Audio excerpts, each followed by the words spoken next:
कई साल पहले सूरतपुर नाम के गांव में मनीष नाम का जलेबी वाला रहता था। कई पुश्तों से वो जलेबियां बेचा करते थे। मनीष की बनाई हुई जलेबियां सभी लोगों को पसंद थी और इसी कारण लोग भी बड़े मज़े से खाया करते थे। मनीष बहुत ही लालची आदमी था। वो सबको ठगने के बारे में ही सोचा करता था। सबकी नज़र बचाकर वो तराजू के नीचे चुंबक लगा देता था। कुछ लोगों के तो पैसे हेरा फेरी करके, कुछ लोगों के झगड़ा करके उनसे ज़्यादा पैसे वसूल कर लेता था। उसी गांव में एक आराध्या नाम की छोटी बच्ची रहा करती थी।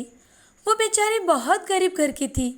आराध्या दिन भर घर के सारे काम करके उसमें से वक्त निकालकर स्कूल में ज़रूर जाया करती थी।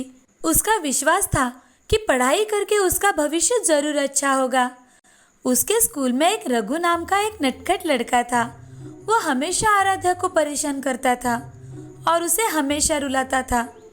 एक दिन आराध्या रास्ते से चल के जा रही थी, तभी रघु पीछे से साइकिल पर आया और जानबूझकर आराध्या से टकराया। आराध्या साइकिल का धक्का लगने की वजह से नीचे सड़क पर गिर गई।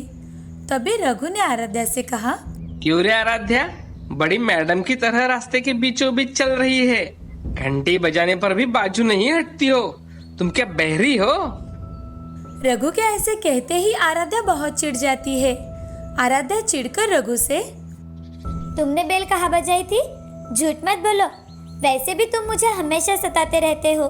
अगर तुमने फिर से ऐसा किया तो मैं हेडमास्टर जी से तुम्हारी शिकायत कर दूंगी। अरे जा जा, तुम्हें जिसको मेरा नाम बताना है बता दो, मुझे कोई फर्क नहीं पड़ता। स्कूल तो मेरे दादाजी ने बनवाया है और तुम्हें पता है मेरे पिताजी कौन है? जाओ तुम हेडमास्टर जी से कंप्लेंट करो। रघु आराध्या को फटकारते हुए वहां से चला जाता है। तभी आराध्या चुपचाप घर चली जाती है। एक दिन आराध्या अपनी माँ से, माँ, स्कूल के पास सब लोग कुछ न कुछ खरीद कर खाते हैं। मुझे भी खाने का मन करता है, मगर आपके पास पैसे नहीं है ना, इसीलिए आपसे मांगने के लिए सोचती हूँ। आराध्या की बातें सुन उसकी माँ सुमति आराध्या से, हे भगवान, मेरी गरीबी के कारण मेरी बच्ची मुझसे कुछ मांगने के लिए भी सोचती है। ऐसी परिस्थिति किसी माँ पर ना आए। ये 10 रुपए लो और इससे तुम्हें जो मन में आए वो खा लेना। ऐसा कहकर सुमति आराध्या को 10 रुपए दे देती है और वहां से चली जाती है। तभी आराध्या 10 रुपए लेकर बाजार में चली जाती है। वहां जाकर आराध्या एक जलेबी की दुकान के पास आती है। जलेबी की खुशबू सूंघ आराध्या वहीं ठहर जाती है। मनीष दुकान पर गर्मा गर्म जलेबी बना रहा था। गर्मा गर्म जलेबियों की खुशबू सूंघ आराध्या के मुंह में पानी आ गया। आराध्या वहीं खड़ी रह जाती है। तभी मनीष आराध्या से, अरे क्या चाहिए बेटी तुम्हें? गर्मा गर्म जलेबी दूं क्या? आपकी जलेबियों की खुशबू बहुत अच्छी है। जलेबियाँ कैसे दे रहे हो चाचा? तभी मनीष आराध्या से, 1 किलो 240 की, आधा किलो 120 और 1 पाव 60 रुपए की, 10 रुपए की एक जलेबी। जलेबी के भाव देखकर आराध्या मन ही मन, बाप रे, यह तो 10 रुपए की एक ही जलेबी मिल रही है। इस जलेबी से मेरा पेट तो नहीं भरेगा। ऐसा करती हूँ कि ये पैसे लेकर अपनी माँ को दे देती हूँ। माँ ने कितनी मेहनत से रुपए कमाए हुए हैं। ऐसा सोचकर आराध्या वहां से जाने लगती है। तभी मनीष आराध्या से, बताओ बेटी, तुम्हें कितनी जलेबी दूं? मुझे जलेबी नहीं चाहिए चाचा, मैं तो सिर्फ देखने आई थी। अभी के अभी मुझे 10 रुपए दो, नहीं तो मैं तुम्हें यहाँ बांध कर रखूंगा। उसकी बातें सुन आराध्या बहुत डर जाती है और आराध्या मनीष से, चाचा, मैंने आपकी दुकान से कुछ भी नहीं लिया और मैं आपको किस चीज के पैसे दे दूं? तुम कब से मेरे दुकान के सामने खड़ी होकर जलेबियों की खुशबू ले रही हो और मुझसे ही कह रही हो? मेरे जलेबियों की खुशबू लेने के भी पैसे लगते हैं, समझी? मैं कहाँ से दूं चाचा, मैं बहुत गरीब हूँ। अरे मुझे उससे क्या मतलब, मुझे मेरे पैसे चाहिए, वरना तुम यहाँ से नहीं जा सकती। मनीष की बातें सुन आराध्या रोने लगी और मनीष फिर से आराध्या से, अगर पैसे नहीं दे सकती तो यहाँ मेरी जलेबियों की खुशबू सूंघने क्यों आई? चलो निकालो पैसे, मुझे सब पता है तुम गरीबों के नाटक। आराध्या रोने लगती है। तभी उसका दोस्त रघु वहां से साइकिल से जा रहा था। वो देखता है कि आराध्या उस दुकान के सामने खड़ी रो रही है। साइकिल एक जगह खड़े करके रघु आराध्या के पास आया और आराध्या से, अरे आराध्या, क्या हुआ? तुम यहाँ ऐसे क्यों रो रही हो? आराध्या ने सारी बातें रघु को बताई। तभी रघु आराध्या से, आराध्या, मनीष जी ने कोई गलत बात नहीं कही। ये तो उनकी जलेबियां है। अगर कोई इसका सुगंध लेगा तो पैसे तो भरने ही पड़ेंगे ना। लाओ, तुम्हारे पैसे मुझे दे दो। आराध्या ने रघु को पैसे दे दिए। बेचारे को कुछ समझ ना आने के कारण वो एक ही जगह भूत बनकर खड़ी रह गई। तभी रघु ने वो 10 रुपए के सिक्कों को अपने हाथों के बीचों बीच ले लिया और उन्हें जोर जोर से हिलाने लगा। उन पैसों में से खन खन खन ऐसी आवाजें आने लगी। तब मनीष ने रघु से कहा, मनीष जी, क्या आपको पैसे की आवाज आ रही है? हाँ हाँ, मैं सुन रहा हूँ। मैं कोई बहरा नहीं हूँ। खन खन सिक्कों की आवाज मुझ तक पहुँच रही है।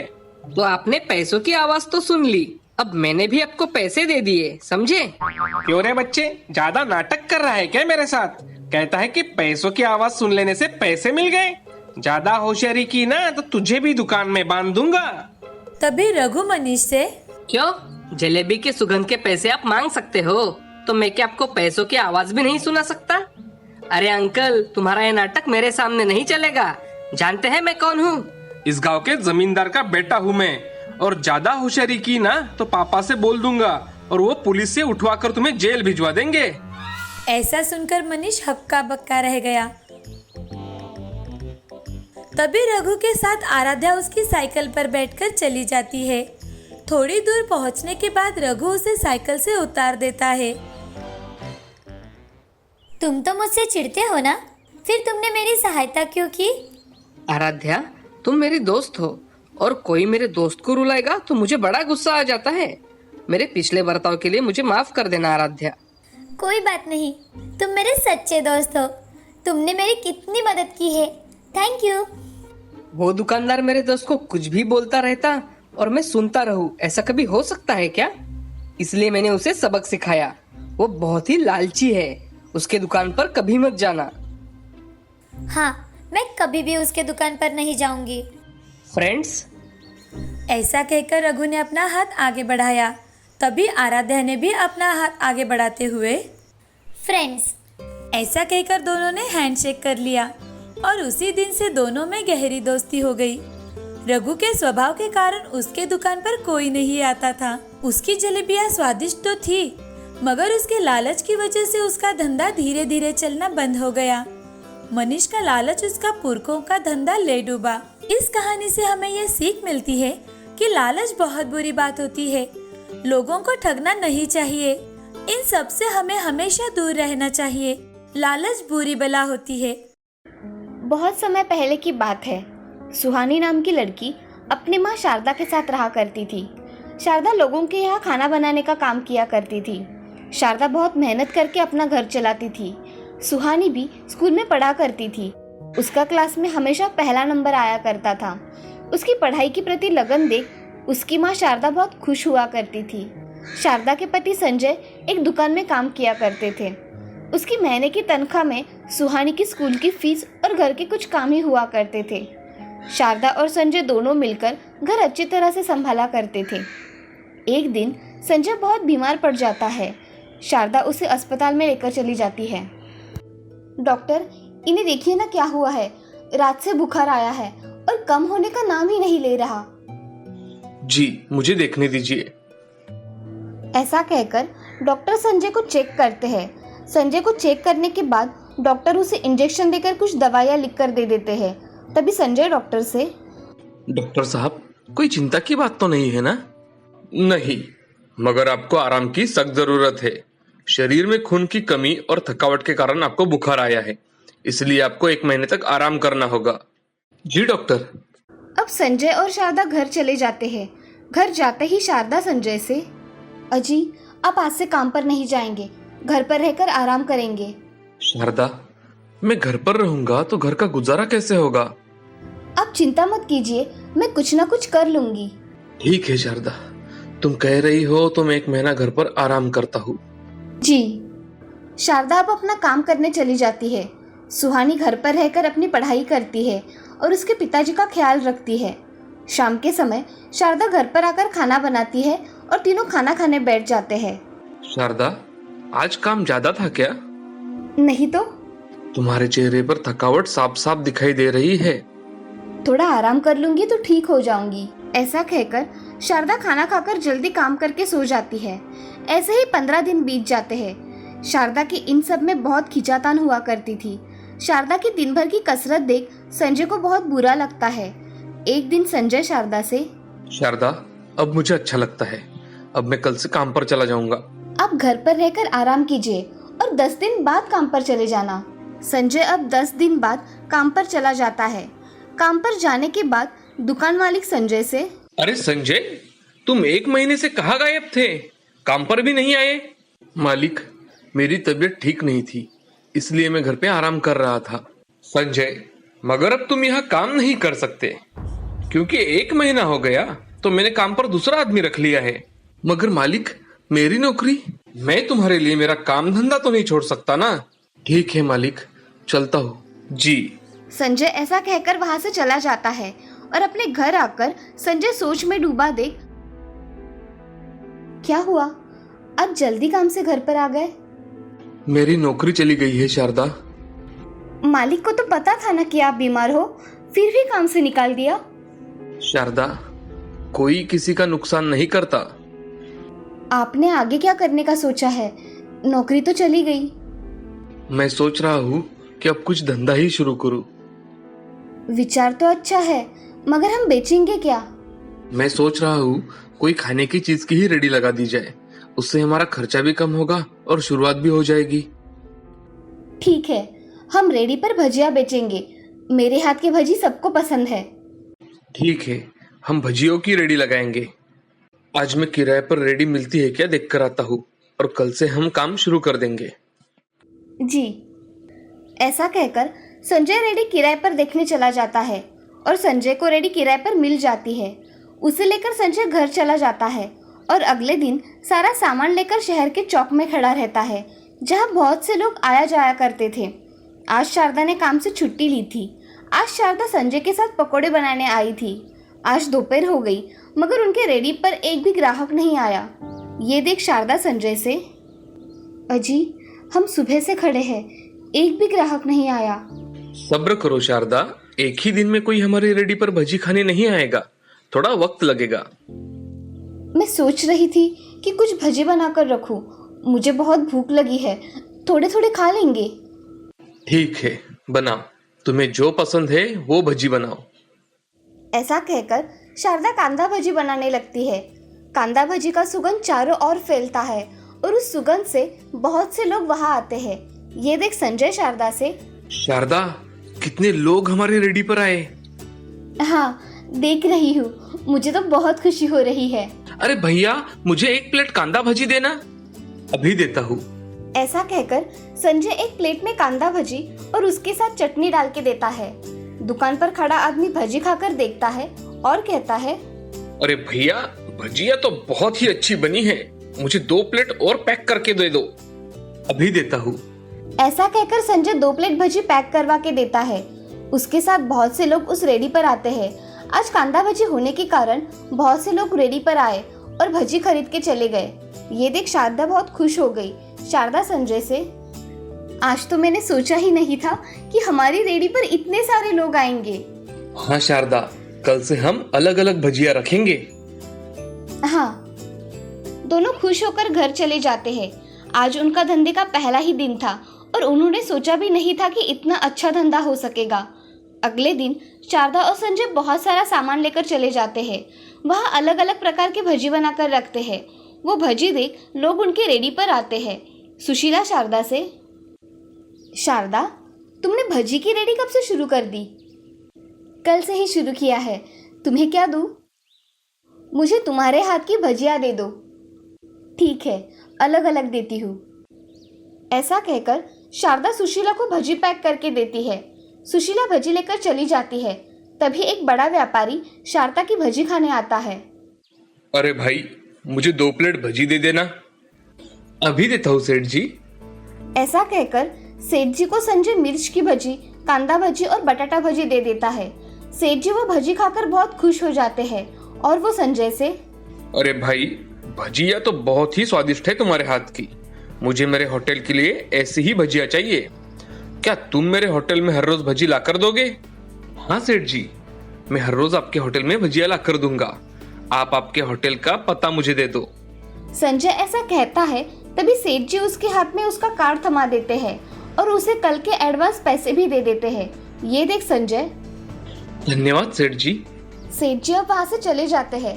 संजय भजी की ऑर्डर हर रोज पूरी किया करता था। शारदा ने भी घर घर जाकर काम करना छोड़ दिया था। वो भी संजय के साथ भजी बनाने में उसकी मदद किया करती थी और दोनों मिलकर धंधा अच्छी तरह से संभाल रहे थे। उनकी दिन ब दिन तरक्की हो रही थी। अब संजय ने खुद का दुकान खरीद लिया था, जिसमें उन्होंने भजी का धंधा शुरू कर दिया था। शारदा के हाथों को बहुत स्वाद था, इसीलिए उसे भजी वाले के नाम से पहचाना जाने लगा। भजियों का बिजनेस उन्हें बहुत तरक्की की राह पर लेकर गया। बहुत समय पहले की बात है। एक गांव में शिवा नाम का एक बूढ़ा आदमी अपनी पत्नी शारदा के साथ रहा करता था। शिवा के बेटे और माधव बहू श्यामा की एक हादसे में मौत हो जाने के कारण उनके बच्चे राजू और श्रावणी शिवा के पास ही रहा करते थे। दोनों भी अपने पोता और पोती का अच्छे से ख्याल रखा करते थे, मगर पर्याप्त पैसे ना होने के कारण शिवा को घर का गुजारा करना बहुत ही मुश्किल हो रहा था। एक दिन शारदा शिवा से, अजी सुनते हो, हमारे घर का राशन खत्म हो रहा है, हमें जल्दी ही राशन लाना पड़ेगा। तुम चिंता मत करो, मैं कुछ ना कुछ करता हूँ। ऐसा कहकर शिवा बाजार में काम की तलाश में चला जाता है। शिवा की उम्र बढ़ जाने के कारण उससे ज्यादा मेहनत वाला काम नहीं हुआ करता था। शिवा काम की तलाश में इधर उधर बाजार में घूम रहा था। तभी शिवा को एक जगह मजदूरी का काम मिल जाता है। शिवा दिन भर मजदूरी का काम करता है और घर लौटते वक्त उसकी दिन भर की कमाई सिर्फ 200 रुपए ही मिलने के कारण वो बहुत ही ज्यादा उदास हो जाता है। शिवा शारदा से, शारदा, ये पैसे लो और इन पैसों से थोड़ा सा राशन लेकर आओ। इतने से रुपए में हमारा गुजारा कैसे होगा? अगर ऐसा ही चलता रहा तो हमारे पोता और पोती का क्या होगा? वही चिंता मुझे भी खाए जा रही है। तुम आज के लिए राशन तो लेकर आओ, बाद में देखते हैं। जी। ऐसा कहकर शारदा बाजार जाती है और राशन खरीद कर लाती है और खाना पकाने लगती है। तभी शिवा की पोती शिवा से, दादाजी, आप ऐसे थके हुए क्यों लग रहे हो? आपकी तबीयत तो ठीक है ना? हाँ गुड़िया, मेरी तबीयत ठीक है। इस बुढ़ापे की वजह से अब मुझसे ज्यादा काम नहीं होता, इसलिए जल्दी थक जाता हूँ। दादाजी, मैं आपके पैर दबा देती हूँ। अरे नहीं मेरी बच्ची, अब हम सब मिलकर खाना खाएंगे। जी दादाजी। ऐसा कहकर श्रावणी अपने दादाजी के साथ खाना खाने बैठ जाती है। तभी राजू दादी से, दादी, मुझे दादाजी के हाथ की पनीर की सब्जी और अंडे का आमलेट बहुत पसंद है। क्या तुम दादाजी को कहोगी कि वो हमें बनाकर खिलाए? अगले हफ्ते जरूर बनाएंगे, अभी ये खाना खा लो। राजू समझदार होने के कारण अपने दादी की बात जल्दी से समझ गया और दादी से, ठीक है दादी। सभी ने खुशी खुशी खाना खाया और जल्दी से सो गए। अगले दिन राजू और श्रावणी आंगन में खेल रहे थे। तभी श्रावणी राजू से, भैया, दादाजी कल काम करके कितने थक गए थे। मुझे लगता है हमें उनकी मदद करनी चाहिए। हाँ श्रावणी, ये विचार तो मेरे मन में भी आया, मगर हम क्या कर सकते हैं? भैया, हमारे दादाजी के हाथ की पनीर की सब्जी और बटर आमलेट कितना अच्छा होता है। वो इतना स्वादिष्ट होता है कि उसका स्वाद मुंह में ही रह जाता है। मैं सोच रही थी, अगर दादाजी एक रेडी लगाए तो, और उस पर पनीर की सब्जी उसके साथ ही ऑमलेट बनाकर बेचे तो उनको इतनी मेहनत नहीं करनी पड़ेगी। अरे हाँ, जब दादाजी घर पर आएंगे तो हम उन्हें ये बात बताएंगे। हाँ भैया, हम उन्हें जरूर बताएंगे। शाम के समय शारदा और शिवा आंगन में बैठे थे। तभी राजू और श्रावणी शिवा के पास आकर, दादाजी, मुझे आपको एक बात बतानी है। हाँ बोलो। दादाजी, मैं सोच रहा हूँ अगर हम बाजार में खाना बनाने की रेडी लगाए तो हम उस पर पनीर की सब्जी और आमलेट भी बेच सकेंगे। राजू, तुम्हारा विचार बहुत अच्छा है, मगर बेटा हमारे पास उतने पैसे नहीं हैं। मेरे पास कुछ पैसे हैं, ये आप रख लो। हाँ शारदा, इन पैसों से हमारा काम हो जाएगा। ऐसा कहते ही राजू और श्रावणी बहुत खुश हो जाते हैं। उनकी खुशी का तो जैसे ठिकाना ही नहीं था। दूसरे दिन शिवा बाजार में जाकर एक रेडी किराए पर लेकर आता है। उस पर शिवा खाने के पकवान रखकर बेचने लगता है। आज उनका पहला दिन था और इसी कारण उनके रेडी पर कोई नहीं आ रहा था। शाम के समय दो आदमी शिवा के रेडी पर आकर, अरे चाचा जी, आपने कब से रेडी लगाना शुरू किया? मजदूरी का काम करना छोड़ दिया क्या?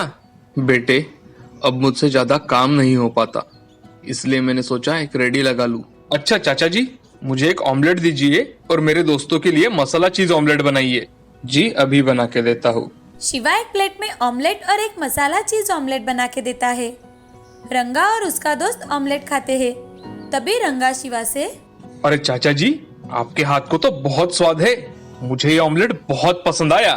आपका ये मसाला चीज ऑमलेट भी बहुत अच्छा है चाचा, हमें बहुत पसंद आया। चाचा जी, मुझे पनीर की सब्जी घर पर पार्सल दीजिए। जी अभी देता हूँ। शिवा रंगा को पार्सल दे देता है। उस दिन शिवा का धंधा ज्यादा नहीं चल पाता, लेकिन जैसे जैसे लोगों को पता चलता है कि शिवा के हाथों में जादू है, उसने बनाया हुआ ऑमलेट और पनीर की सब्जी बहुत ही ज्यादा स्वादिष्ट है, लोगों की भीड़ जमा होने लगती है। उसके साथ ही शारदा रोटियां, दाल, राइस बनाकर बेचा करती थी। शारदा शिवा से, हमने तो कभी सोचा भी नहीं था कि हमारा धंधा इतना अच्छा चलेगा, हमें इतनी तरक्की मिलेगी। हमारे पोता और पोती की आइडिया की वजह से हम हमारा व्यवसाय शुरू कर पाए। हाँ शारदा, हमारे पोता पोती बहुत ही होशियार है। जी, ऐसा कहकर शिवा अपना काम करने लगता है। तभी राजू वहाँ आ जाता है।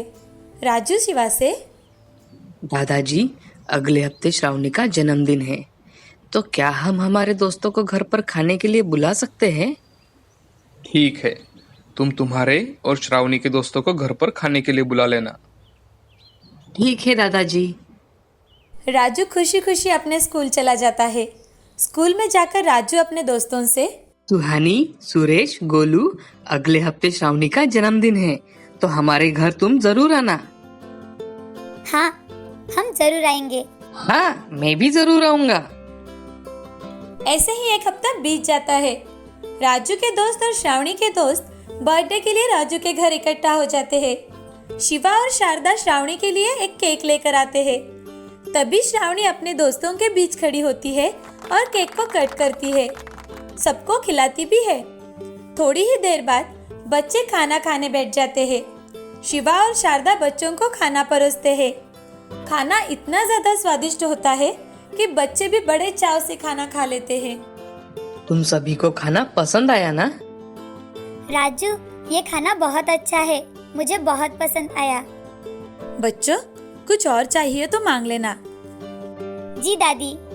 थोड़ी ही देर बाद खाना खाकर राजू के सारे दोस्त अपने घर चले जाते हैं और सभी बच्चे अपने घर जाकर खाने की बहुत तारीफ करते हैं। बच्चों की बातें सुन उनके पेरेंट्स शिवा के रेडी पर आकर खाना खाकर देखते हैं। सभी को वो खाना बहुत पसंद आता है। शिवा और शारदा दिन रात मेहनत करके अपना व्यवसाय बढ़ा रहे थे। उनके इस व्यवसाय में श्रावणी और राजू भी उनकी मदद कर दिया करते थे। शिवा के व्यवसाय की अब बहुत तरक्की होने लगी थी। अब वो सब खुशी खुशी अपना जीवन गुजार रहे थे। गांव में शिवा की दुकान दादाजी की रसोई नाम से फेमस हुई। इस कहानी से हमें ये सीख मिलती है कि जिंदगी में हमेशा मेहनत करनी चाहिए। मेहनत करने से रास्ते अपने आप मिल जाते हैं और हमें हमारी मंजिल प्राप्त होती है। कभी कभी छोटी सी कल्पना भी बहुत बड़ा काम कर जाती है।